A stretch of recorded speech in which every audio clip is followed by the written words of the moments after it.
રામ રામ ભાઈઓ, જો આપણે અહીંયાથી નીકળ્યા છે સવારના. આપણે બધા કરતાં મોડા ઉઠીએ છીએ. સવારના 6 વાગે ઉઠ્યો અને ખૂબ સારા માણસોનું જગ્યા હતી. પાછળ ઘર હતું, માલધારી સમાજ હતા, કૃષ્ણ ભગવાનના વંશજો હતા. તો એમ તો હું નીકળી જતે 6:30 વાગે ઉઠીને ચાલતા ચાલતા, પણ એ લોકોએ ભાવ એટલો બધો આપ્યો કે ચા પાણી કરીને જ નીકળો. એટલે ચાનું નામ લઈ અને એટલો સારો એવો ભાવ હોય. જય સૂર્યનારાયણ દાદા, જય રાંદલમાં, જય હો પ્રભુજી. આ રસ્તો છે બહુ મસ્ત. આ હું 2017માં આ રોડ પર, એટલે મને એટલો બધો ભાવ આપ્યો એટલે હું ચા પાણી કરીને નીકળ્યો. ભલે અડધા કલાક મોડા તો શું, હવે આપણે જ્યારે નહીં ઉઠ્યા ત્યારથી સવાર એવી રીતે આપણે ચાલતા છે. આ હોટલ છે એ ભાઈની, એમનું બોર્ડ છે. તો આ રોડ પર હું બુલેટ લઈને નવસારીથી આવ્યો તો 2017માં. ત્યારે એકદમ સિંગલ પટ્ટી રોડ હતો અને કોઈ બહુ ખાસ હોટલો ને એવું કંઈ હતું નહીં, અને બીક લાગે, ખાડા ખબચડાવાળો રોડ હતો.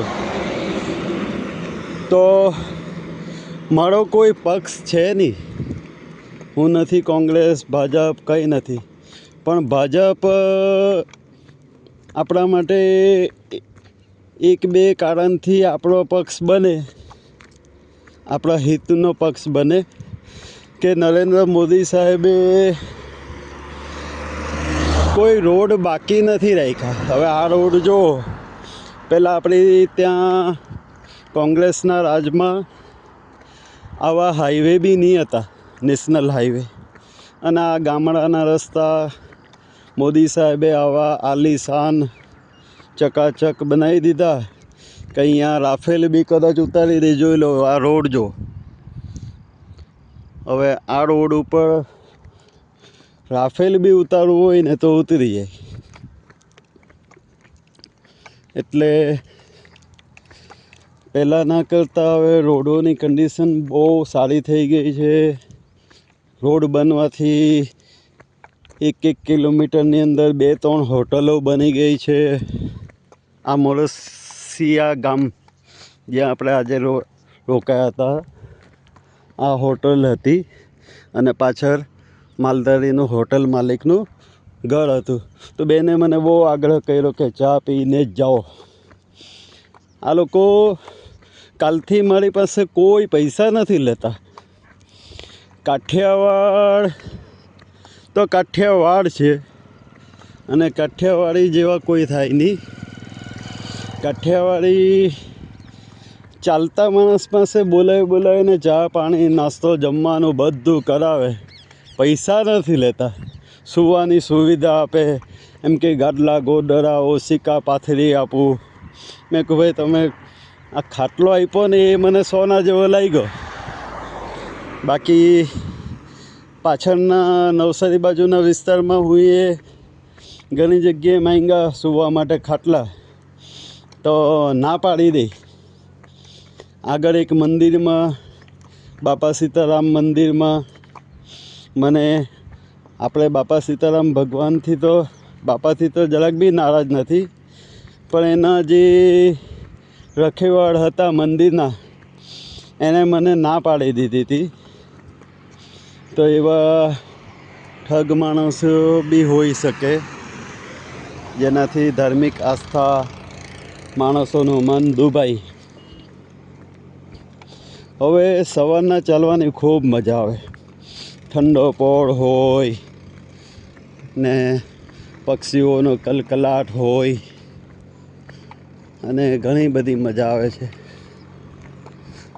સવારના ચાલવાની. ઘણા પદયાત્રીઓ નીકળે છે બધા, અને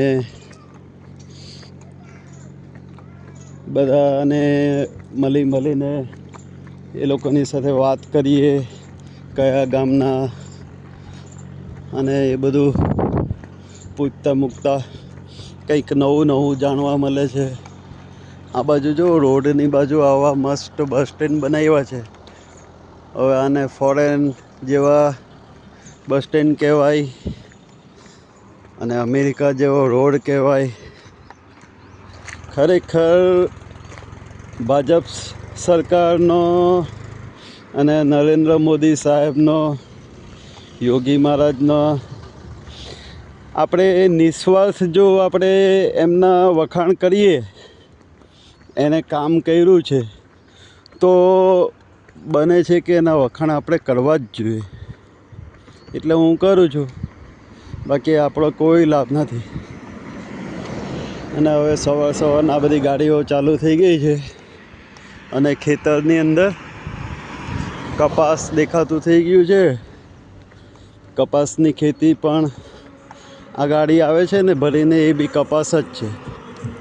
આ લૂઝ કપાસ છે. જય માતાજી.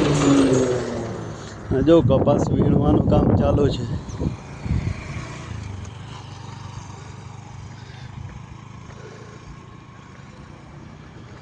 કપાસ વીણવાનું કામ ચાલુ છે. કપાસના ભાવ એટલા બધા આવતા નથી, પણ હવે ખેડૂત જે ફાવે એ જ ખેતી કરે. ચાલો તો હવે આપણે આગળ કોઈક સારું એવું લોકેશન આવે તો બીજું તમને શેર કરીશ અને થોડુંક આગળ વધીએ. આજે આપણો 8મો દિવસ છે. સોરી આજે આપણો 11મો દિવસ છે. અને હવે આપણા 90 કિલોમીટરની આસપાસ આપણી માતાજીનું મંદિરનું સ્થાન આવે છે. 90 કિલોમીટર જેવું બાકી છે, તો સમજો 3 દિવસ જેવું આપણું કામકાજ છે.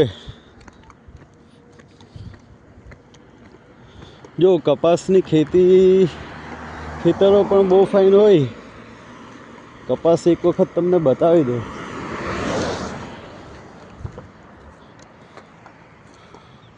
જો આ કપાસ થયું છે, દેખાય છે ને? બરાબર આખામાં છે આ કપાસ. ને એ ખેતરમાં મંદિર છે માતાજીનું લાગે. ને સૂર્યનારાયણ દાદા પણ હવે દર્શન આપે છે. જય સૂર્યનારાયણ દાદા. ચાલો તો મળીએ આગળ.